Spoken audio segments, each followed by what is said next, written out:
Hello and welcome to another edition of the ASCA Weekly Podcast. I am your host, Charles Fallon, back in here for another episode, and it's been a while. I apologize. Um, Last week, down for the count after getting my wisdom teeth taken out. But we're back. We're back this week, which is a shame that I was unable to be here to recap what was an awesome weekend of racing from Belltown. But we are back. We are back. We will recap what happened at Belltown. We'll recap what happened at Michigan.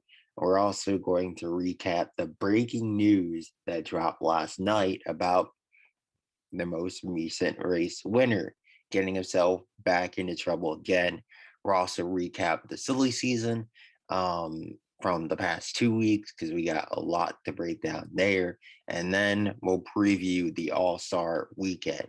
So without further ado, it's time to shout out our premier partners, Rowdy Energy, as well as Circle B Diecast. Don't forget, free shipping on any orders, $20 or more. If you're looking to get a race win diecast or a replica diecast of Laquan Scransen's race wins or Todd Kidd's 10th career win, go to Circle B Diecast. Go cop yourself one. And like I said, free shipping on any orders, $20 or more. So without further ado, like I said, let's get into all the shenanigans from the past 2 weeks to break down. But let's get into the biggest news story that just dropped last night out of Compton, California.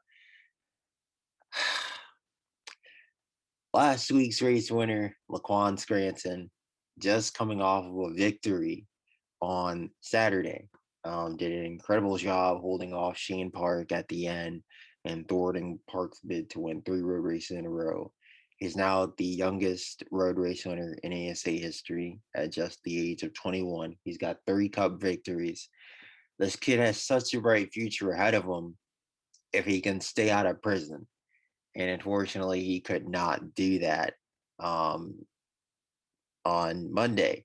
So basically, Scransen, in case you missed the news report, which I don't know how you could for some reason, but in case you missed the news report, Scransen was filming a music video with his buddies out in Compton, which is already a violation of his probation because he's not allowed to be anywhere outside of his house unless it's at a racetrack. But I guess, since he won, I guess the organization, Dexter Angie Motorsports, wanted to be a little lenient. Let him go back home to celebrate. And yeah, you see what happened. He was filming a music video with his buddies out in Compton, and they were busted. They had a couple anonymous tips. The cops did, the Compton police did, a couple anonymous tips that some people were waving around some weapons for this music video in an abandoned lot. And the cops came over to investigate, and they busted and arrested pretty much everyone involved, and they ended up booking Scransen on multiple drug charges. And he is currently, well, he's not behind bars as we speak. He just posted $50,000 bail to get out of prison, which is shocking because he's like, he was just arrested for multiple drug charges. So you'd think that he'd be in there long term, but he posted bond and let him go. So I don't know what that's all about. I don't know if this is going to come back to bite him long term, but right now he is a free man. I'm sure he's on a one-way flight right back to Michigan.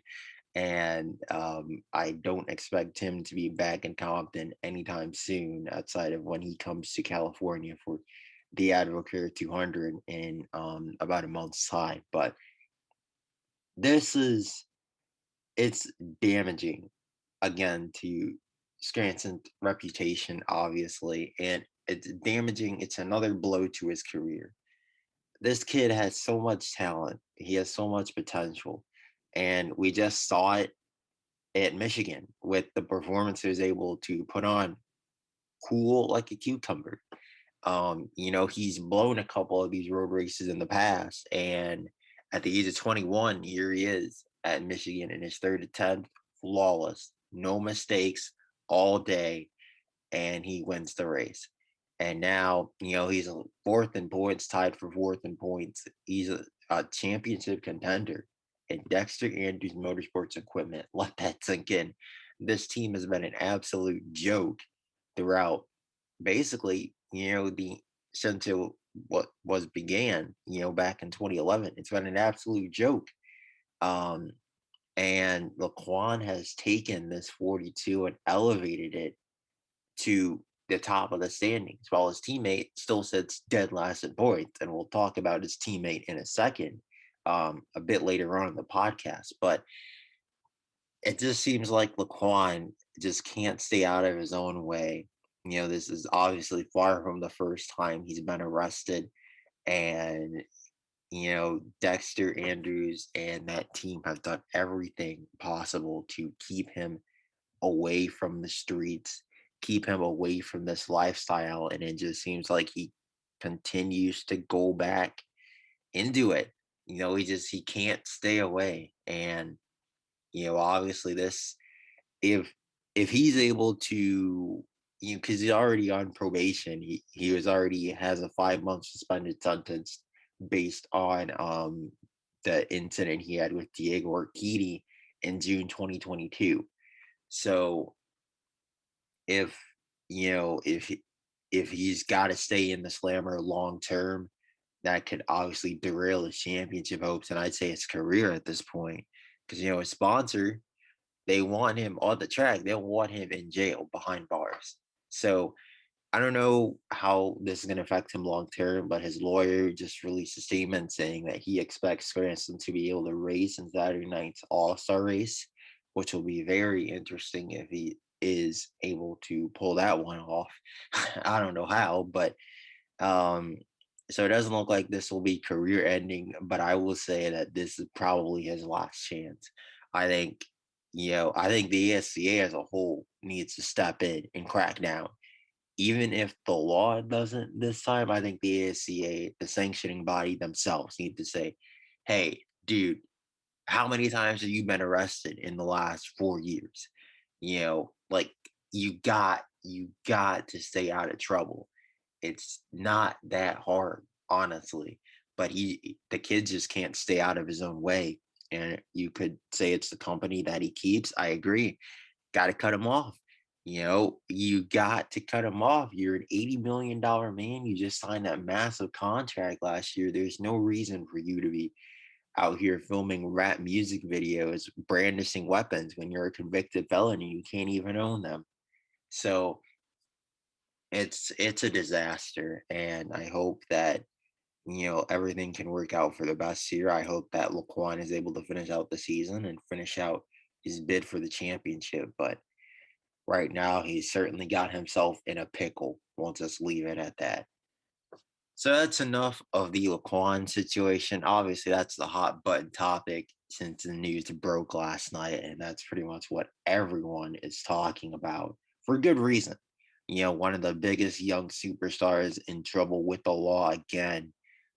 The kid, like I said, he just can't stay out of his own way.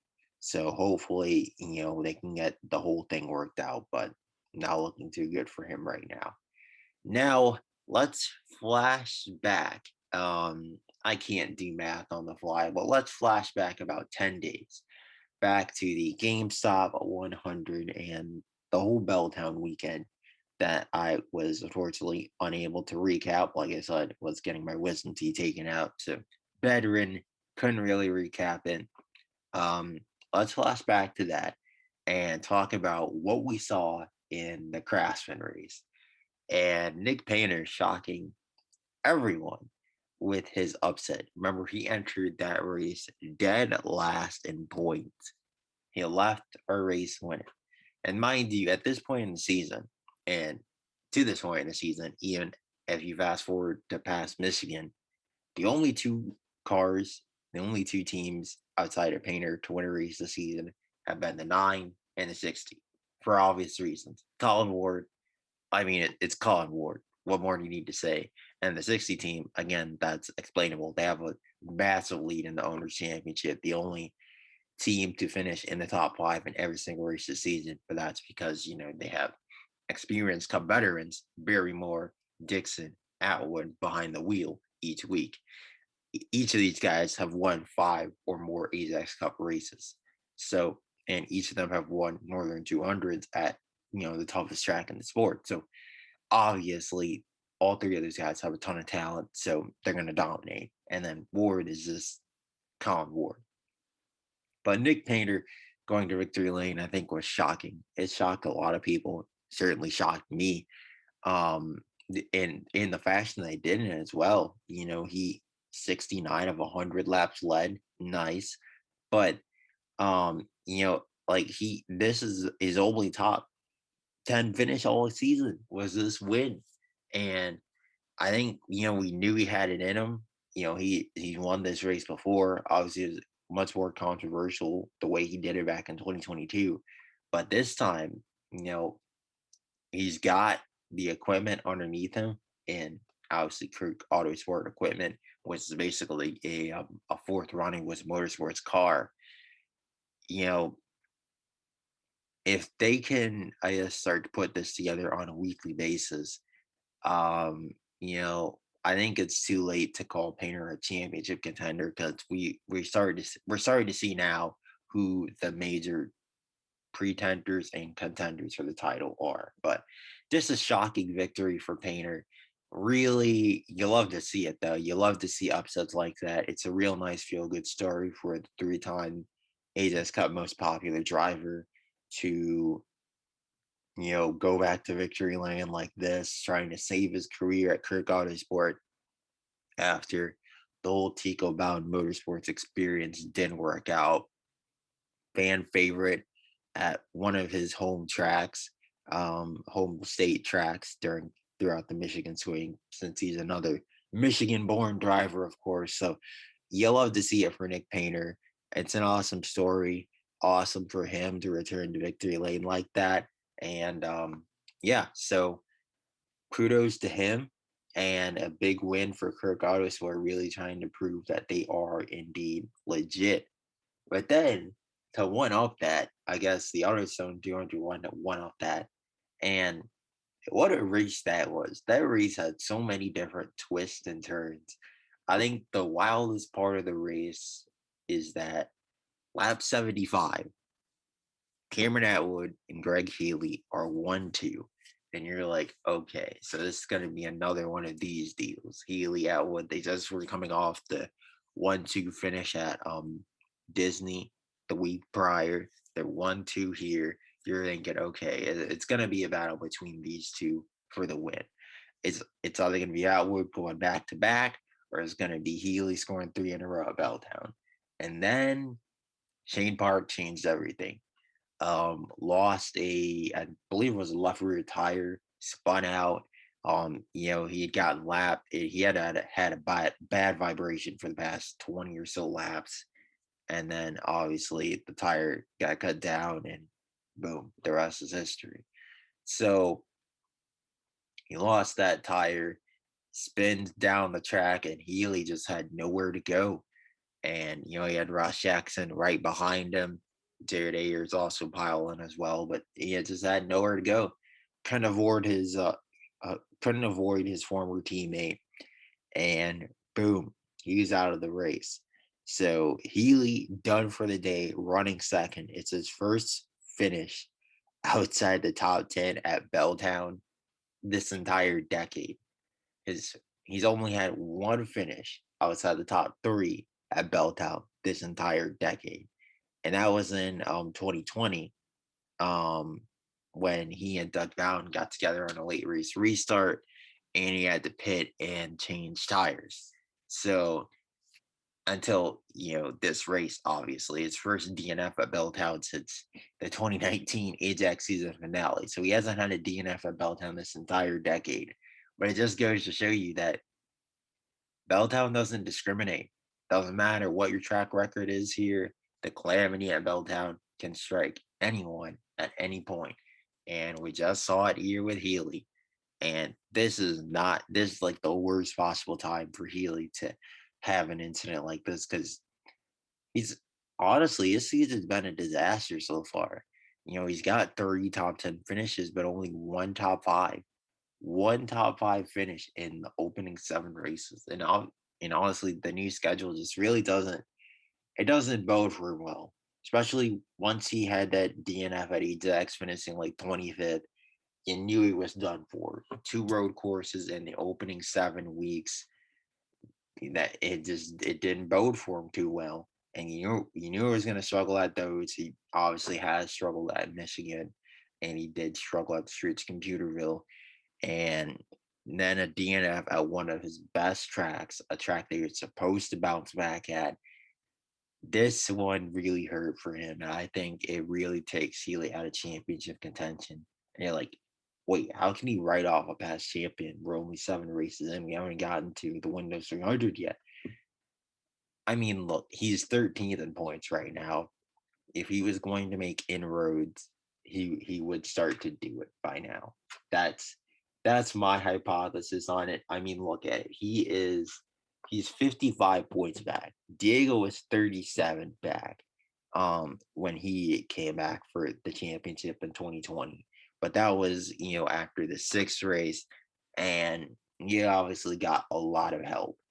Diego Urquidy this year is flying. He has been incredible, for ever since his DNF at Ajax, and he like no one can stop him right now. And we head to more tracks that's right in his wheelhouse, tracks he's won at before.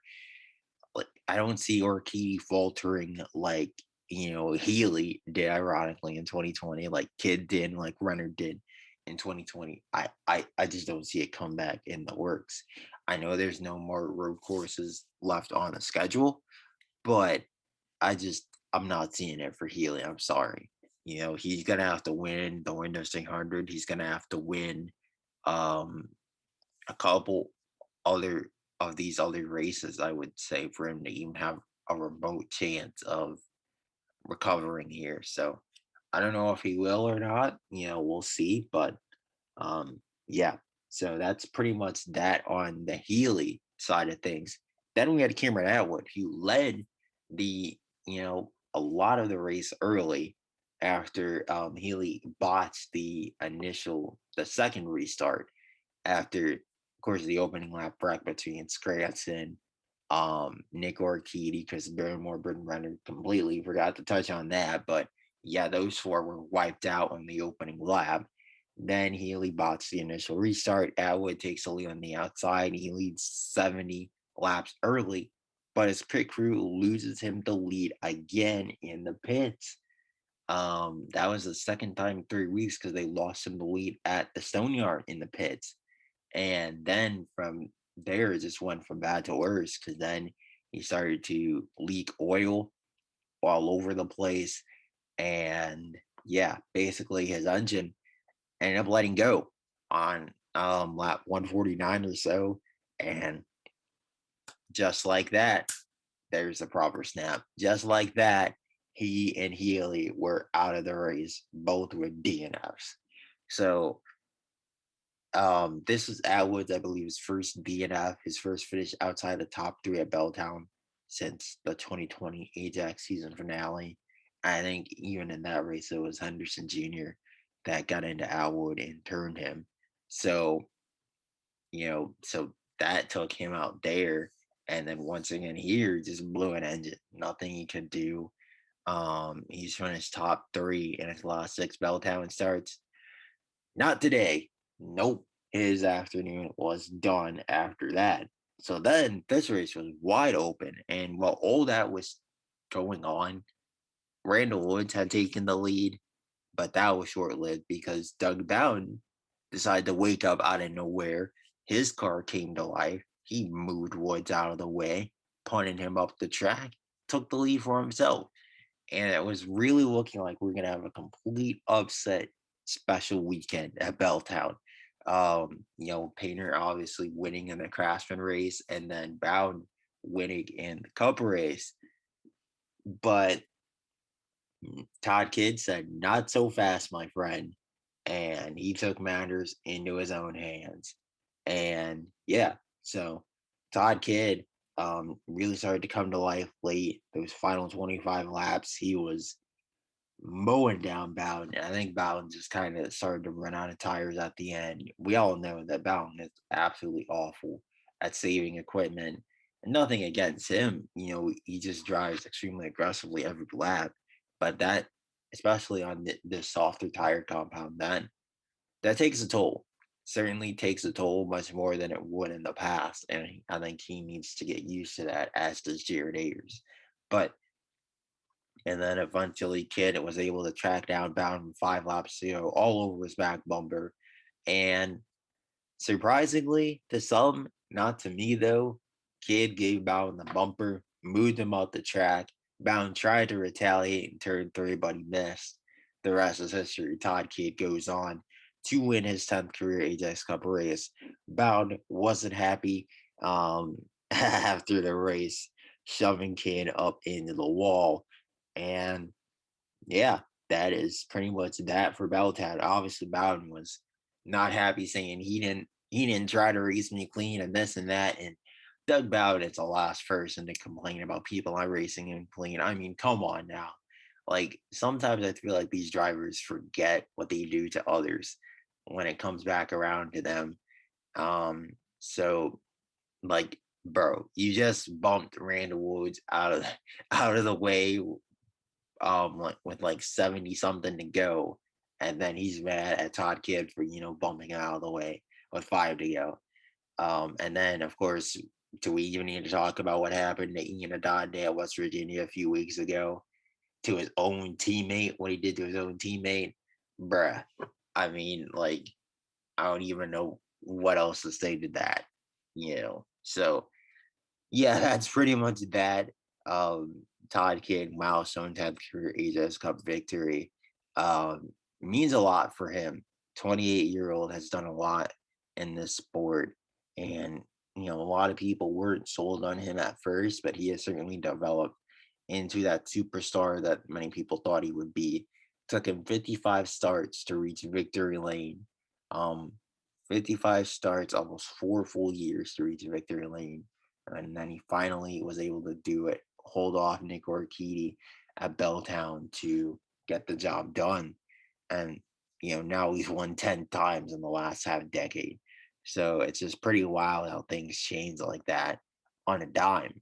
You know, you look up and Kid now has 10 career wins. He's right in the thick of the championship hunt. Unfortunately, though, that didn't last too long. He was the only driver without a DNF in the opening 6 races of the campaign. But as I said, we're going to get into how that changed in just a second.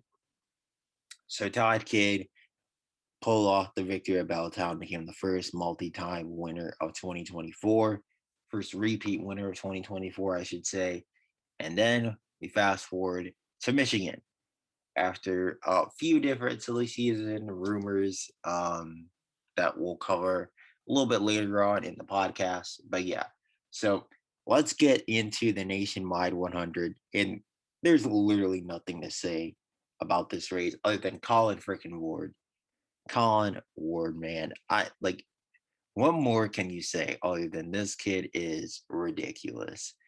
We didn't talk about the fact that he was involved in a massive accident on lap one, had a pretty poor qualifying effort for his standards, starting mid-pack, and that's exactly why he was caught up in the accident. So that's back-to-back DNFs that he had. And you could tell he was pissed off about that. Obviously, he was pissed off at the moment, but he carried that same energy over and he drove with anger the whole race, drove with anger, and you can tell how because no one was within his zip code all day long. And the fact that we're sitting here and we're talking about this guy with 3 wins in the first 6 races of the season is insane. It's absolutely insane. And I know I get it. Is the tractors are going to point at the way the schedule worked out and the fact that there's 2 road courses in the first 6 races and then a plate race, which Ward is incredibly good at plate racing. He had that as well. And I think the back half of the season is really going to show um, how if he's really going to be able to repeat. I think the championship battle is certainly far from over. I think that, I'm not going to say that 3 wins in 6 races is not impressive because it certainly is. Like, who else does that? Especially a Craftsman regular, 3 wins in 6 races. Are you kidding me? I mean, Ward just did 3 wins in 7 races last year, so 3 and 6 is ridiculous. But you know, like you do have to acknowledge the fact that the schedule played perfectly into his wheelhouse. That being said, there's still Disney on the schedule, the standalone race at Disney, which he absolutely obliterated the field in that race last season. And, he won the Treat My PC also last season. TreatMyPC.com 150 won that race last season. So who knows? He could have 5 wins, or he could stop winning the rest of the season and completely fall apart from here. We don't know. I think the race in a couple weeks, like I said, the Treat My PC.com 150, that race is gonna show a lot about who's gonna win the championship battle because the future champion has won that race the past 3 seasons. So whoever wins that race, I think is gonna win the championship. Book it right now. But as for this race, I mean, Ward just spanked the field. And um that's the thing, is that a lot of people were upset that the race ended under caution. Because, Adam Petty Jr., he's had a horrific season so far. He smacks the outside of the wall with 5 laps to go, brings out the yellow, and the ASA opted not to restart the race. And a lot of people were really upset, including some fans. There was some booing I heard in the stands after the race that we didn't get a green flag finishing. And here's the deal, right? Colin Ward had led all 45 laps to that point from pole position. He was untouchable all day long. No one was within his zip code. Why even bother doing a restart when you know that one guy is like, the outcome wouldn't have changed basically. If you did a restart, if you didn't do a restart, it would not have changed. Colin Ward would have still won the race. And if he didn't win the race, it would have been a travesty. It would have had to have been some sort of disaster on the restart. Like, why even bother doing the restart, honestly? I know the excuse was, they had trouble getting the oil together. They didn't want to jeopardize the driver's safety. And even with that excuse, like, even assuming that wasn't the case and that didn't happen, why even bother restarting the race? Ward was going to win anyways. So I I really don't see.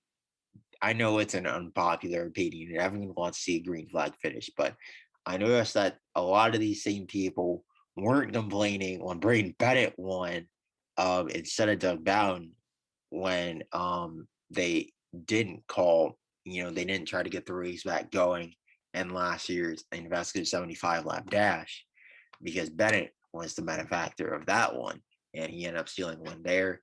A lot of the same complaints didn't come in when Laquan Scransen dumped Diego Urquidy with 5 laps to go in the Apple 225 last season, and they didn't get the race restarted. So it seems like it's kind of a touch and go kind of situation. Like sometimes they want it restarted, sometimes they don't. And I get it. It was a boring race. You want to see at least a solid finish, but come on now, Ward was not to be touched. Um, there's really not much more to say other than that. Really, that like seriously, no one was going to touch him. No need to restart the race. Colin Ward is ridiculous. He takes the points lead back, but like I said, I think this upcoming race in the TreatMyPC.com 150, that's going to tell you everything you need to know about who's going to win this Craftsman Championship and who's not going to win it. So let's move on to the Cup race. Obviously, we discussed it a little bit in the opening monologue about Laquan Scranton, the race winner, but we also do need to discuss Todd Kidd, and he's coming off his victory at Belltown last week, his second win of the season, and then he follows that up by something breaking. Something broke in the car, apparently heading into the High Speed King and he runs directly into the back of Devin Smith, plows on into him, and boom. So they're both out of the race. What, 14 laps in? Yeah, pretty bizarre incident for kid. He said over the radio it was extremely scary, and I don't blame him. That's an extremely high speed part of the track. You hate to have your brakes go out there, certainly. You hate to have them go out anywhere, but especially there, that's one of the worst spots for them to go out. And that part of the track just so high speed. So you see a lot of lockups there anyways, but especially when something breaks, he went full speed head on into that inside wall. So it's probably a good thing that Devin Smith was there to kind of slow down the impact for Kid a little bit, at least kind of soften the blow. I guess that's the only positive you could say from Smith being in the way as a lap car. But tough break for Kid. He loses a lot of ground in the championship. He was 2 points back of Urquidy heading into the race. After this race and Urquidy's fourth place finish, he currently sits third, 22 points back. So he lost 20 points as a result of that incident. And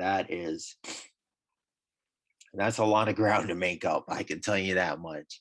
So tough break for Kid, but we do head to the Windows 300. That's the next points paying race, and it's kind of a toss up, for him and Urquidy there. Some years they're on, some years they're not, and we'll see how it goes for those two. But we do know at the first high speed, high aero track at West Virginia, Kid was off, Urquidy was on. So I look at that and I'm like, I'd say advantage Diego going into this race at computer in a couple weeks. But for sure we'll be previewing the hell out of the 14th annual Windows 300 next week. And speaking of that, hopefully we can get Nick Douglas back on the podcast next week. Not 100% sure, but it's tentative. We'll see. But that's next week. Let's get back to recapping what happened last Saturday. And another crucial moment in this race was Ryan Dixon, who won his first pole position in 63 starts, dating back to the 2020 Subway Grand Prix. And he had led the opening 34 laps, was doing his part, trying to hold Laquan Scransen at bay. And I think he just got caught pushing way too hard, way too early, and he bent it. He bent it right into the vital corner.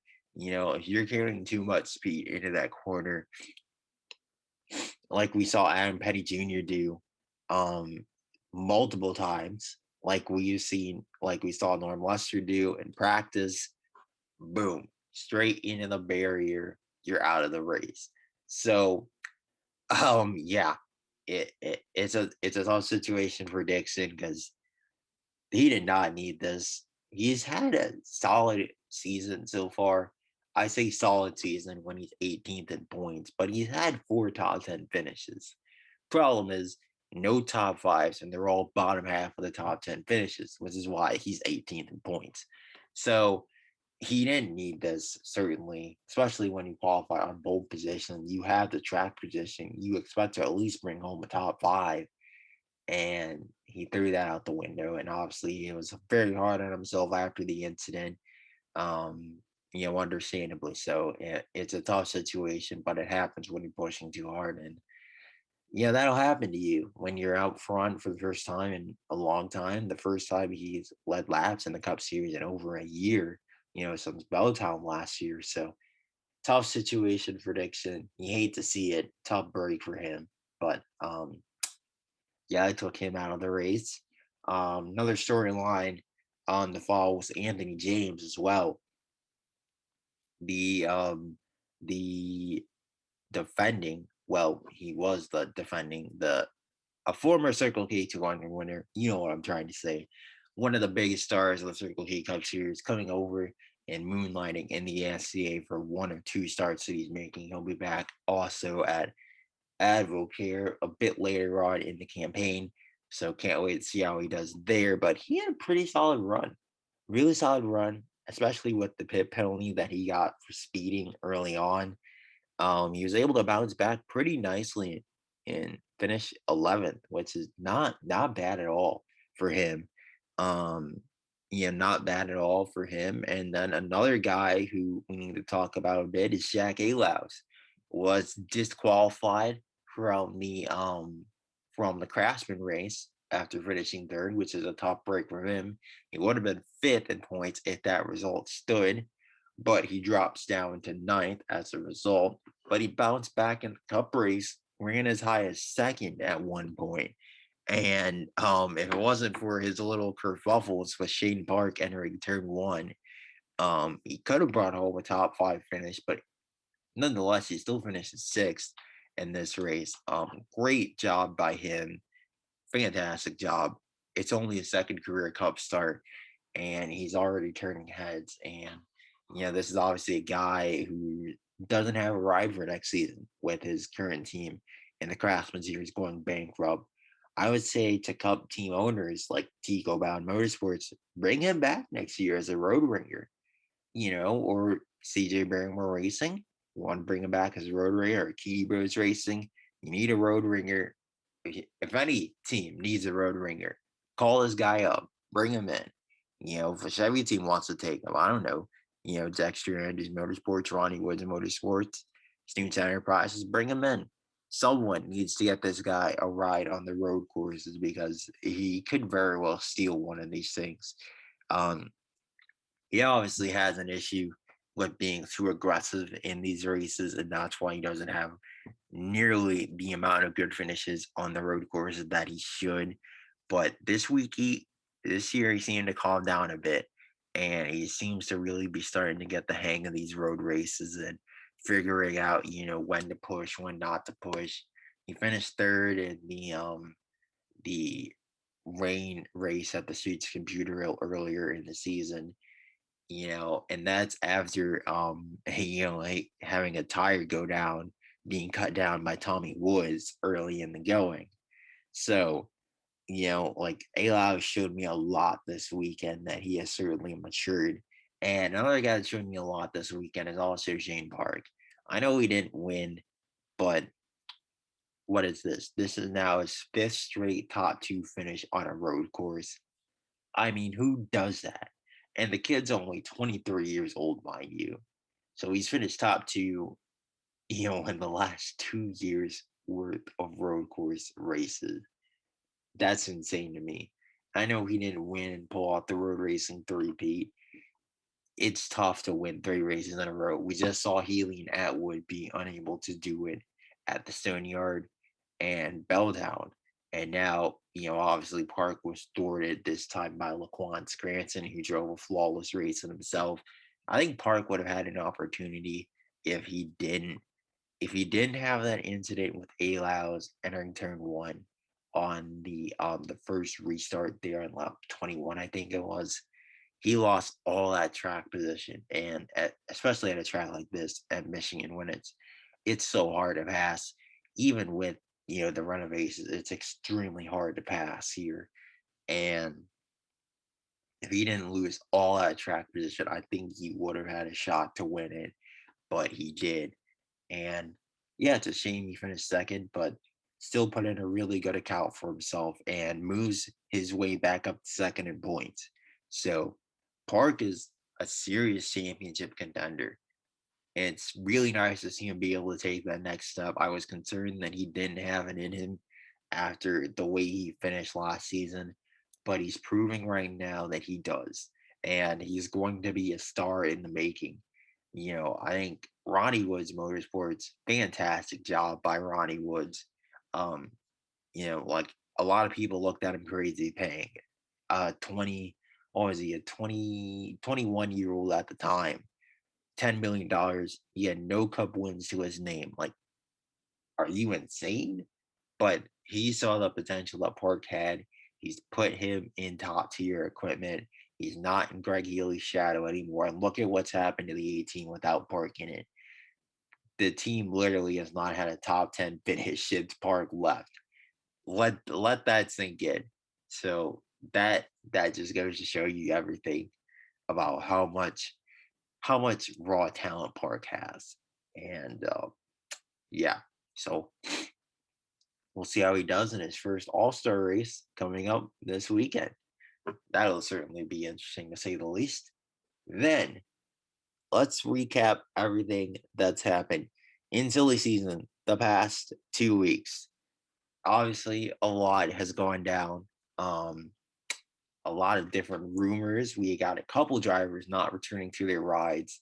Not very surprising though. Bryce Man, Derek Lewis. I mean, they're 21st and 23rd in points and expiring contract seasons. Did you really think they were going to get an extension? No. I think for Man, it's a bit surprising because I mean, Seems Enterprise's Craftsman program right now is a disaster. I mean, they got Davidson, who's dead last in points, and then the rookie Nelson's not much better. He's 12th in points. So neither of their Craftsman regulars are ready, which has me thinking, which makes sense that they'd be heavily invested in the Burn Renner sweepstakes right now. But with what money? Greg Healy's contract expires after 2026.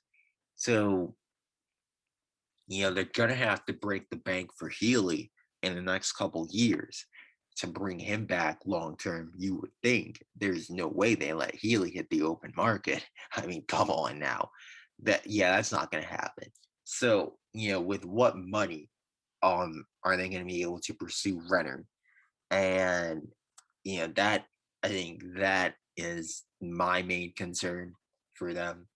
And then for Derek Lewis, again, that's not really too surprising. They gave him 4 years. They gave him plenty of time to prove himself.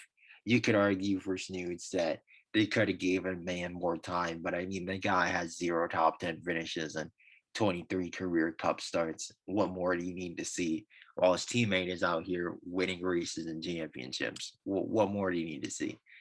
As for Lewis, he's had more than enough time to prove himself, and as the competition's gotten stiffer at the top level of the sport, he just hasn't upped his game per se. And while his teammates continuing to elevate his performance to get the absolute maximum and above and beyond, Lewis clearly, I don't even think is getting, the minimum out of that equipment anymore.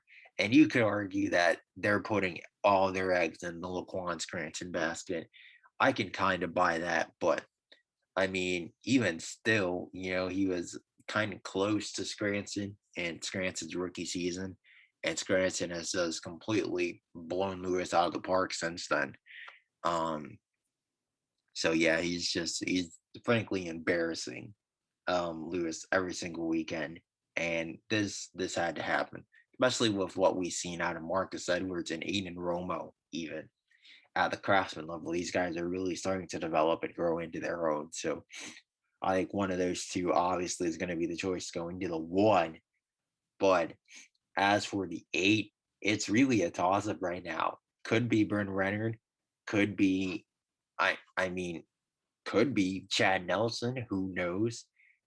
uh, I really like outside of them, I really don't know who they're going to bring in to that number 8 right now.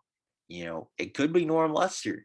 It could honestly be Norm Lester in the 8 next season, as crazy as it sounds, because we're hearing rumors that Lester is on the hot seat and that we talked about it a couple weeks ago that final year Lester's contract is a team option.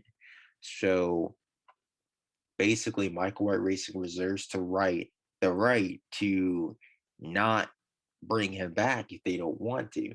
And Leicester to start this season is 14th in the standings right now. 1 top 5 finish, 2 top 10s in the opening 7 races of the campaign. I get it. 2 of the races have been at road courses. 1 has been on a plate track. Okay. But still, I mean, like, come on now. Like, even Braden Bennett has more top 5 finishes this season than Lester has top 10s, and he's a rookie. a rookie on a team that has struggled horrifically the past 3 years, and he's already surpassed Luster in terms of the microwave region totem pole. Um, I get Ayers has also struggled as well this season, and Woods has not been himself either. But Woods is still sixth in points. Ayers is what 12th in points, has brought home a top five finish at Michigan finally. Lester, like he's 37. I think age is certainly starting to play a factor into his performance. You could argue it's also the crew chief as well, but I mean, he is the oldest driver in the sport for a reason. So it's not looking good, especially with the rumors that Tommy Woods is going to be moving up potentially um next season. We've heard a lot of those rumors as well. It's actually confirmed that he will be in the Windows 300 making his cup debut in his second car for Flores Motorsports in the number 96. So lots of rumors surrounding the 19. That right could be open for next season. It's not confirmed. Nothing is confirmed right now. For all we know, Lester could very well come back, and the deadline for Michael Racing to make a decision on the team option, is May 11th. So we'll know something in about the next month or so. I would say that's when we'll start to know, like, okay, what's gonna happen here. That's pretty much it on that, I would say. So for the silly season recap. Um don't know who's gonna go to the eight, like I said, but the one, I think it's pretty clear it's gonna be one of Dexter Ending Motorsports Craftsman prospects, either Edwards or Romo. And then finally, we have made it to the All-Star weekend preview. If you're still watching, you are the real MVP. I don't know how you are. So shout out to you if you're still watching this, but previewing the All-Star weekend and the fight for $1 million. And this weekend is just such a toss-up. No points are on the line, just $1 million bag. And we've seen 8 races, 8 different winners in the All-Star race. So it's such a toss up. Like we've seen Orchidi, we've seen Hood, we've seen Henderson Jr., we saw Rogers. 2020, we saw Healy, 2021, Woods, 2022, Lester, 2023, Barrymore.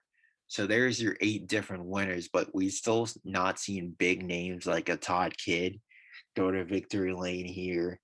Um, Brent Reynolds never won an All Star race. Nick Orchidi, another big name that's never won an All Star race. Cameron Atwood, defending champion, he's never won an All Star race. Came very close last year, but no cigar. So it's such a toss up. Laquan Scransen, another big name. And speaking of Laquan, will he even be able to participate in this weekend's All Star race? I have no idea. Right now, obviously he's a free man and his lawyer expects him to compete, but if he's got to go to court or anything like that, we'll see, because he violated his probation. So I really don't know, honestly, who's gonna win this race. It really is a toss up, but especially with no practice now. Like if there was practice, I think you could pinpoint a guy. I think you can pinpoint whoever wins pole position because normally they do end up having the car to beat. Although last year is Ryan Dixon, and I know the invert ended up screwing him late, and Diaz is going to do the invert again this season, which is very interesting. But we'll see who ends up, taking advantage of the invert and whatnot and all that when we get to it. But I I don't know who's gonna win this race, man. It's such a crapshoot. Like really, I I'm just perplexed. Like I don't know who's gonna win. So it's a tough to pinpoint. Tough. Like I'm just talking in circles right now, but honestly, I'm gonna go out on a limb here. out on a quote unquote limb here. And I man, it's so tough. But I'm gonna go with Bird Runner. You know why? Because running was so dominant at West Virginia a couple weeks back. And that's a very similar track, obviously a high speed aero track, like computer. And it's obviously computer motor speedway has such a much more worn surface than West Virginia. Even though West Virginia is wearing, you can run everywhere there. Computer is just another level of worn. Like you run one lap on computer and you need fresh tires. That's how worn it is there. So I look at that and I'm thinking it's gonna be Renner. That's because he was so dominant at West Virginia. I he's come close to winning this race. He came close to winning the inaugural one. I think he gets redemption. He's got a point to prove. I got Renner. So screw it. Give me Brent Renner to win this race. I think it'll be a fun one. That's for sure. It'll be a fun one under the lights Saturday night. $1 million bag on the line. I can't wait. That's all I'm gonna say. And that, my friends, is a wrap for this. Has to be probably the second longest week edition of the ASCA Weekly Podcast. We had a lot to cover from the past 2 weeks, but luckily next week we're just gonna be recapping the All-Star race and previewing the Windows 300. Hopefully with my good pal Nick Douglas. We'll see if we can get him back on here. If not, I'll be on here, covering everything for you guys because man, I am so pumped for next weekend and the two biggest races of the campaign. I cannot wait. So that, my friends, is a wrap for this edition of the ASC Weekly Podcast. We'll see you in a week's time to recap all that happened and preview the biggest races of the year.